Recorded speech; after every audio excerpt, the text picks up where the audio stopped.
கடலை ஊறுகாய் போட போகிறேன் பாருங்கள். இது வாசலில் வந்து விற்றாங்க, அங்கே தான் வாங்கினேன். ஒரு காய் நல்லா பெருசு பெருசாக இருக்குது பாருங்கள். ஒரு காய் 10 ரூபா மணி கொடுத்தாங்க. நான் ஒரு 100 ரூபாய்க்கு வாங்கினேன். 2 காய் சேர்த்தே போட்டாங்க பாருங்கள். இதை அரிஞ்சிட்டு எப்படி போடணும்னு காட்டுறேன் பாருங்கள். அரிஞ்சிருக்கேன் பாருங்கள், எப்படி வச்சுருக்கேன் பாருங்கள். எந்த வாட்டிலையும் அறியலாம். நான் இந்தமாரி அமைப்பில் அரைஞ்சி வச்சுருக்கேன். நீட்டு வாட்டிலையும் அறியலாம். இது சீக்கிரம் காயும். இதுக்கு உப்பு போடுறேன் பாருங்கள்.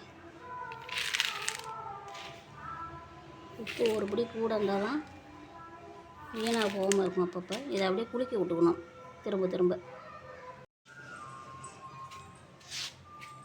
பாருங்கள், இந்த காய் வந்து வெவிச்சு தான் போட்டிருக்கேன் நான். பச்சையாகவும் போடலாம்.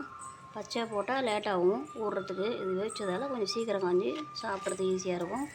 காரம் தேவைன்னா காரம் போட்டு நம்ம தாளித்து எடுத்துக்கலாம். வெவிச்சு இது உப்பு போட்டு அமுக்கி வச்சுருக்கோம் பாருங்கள். இது அப்படியே தண்ணி நிறையா இருக்கும்.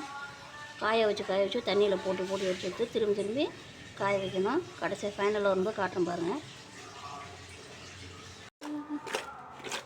இப்படி தான் குலுக்கி விட்டு உப்பு போடணும்.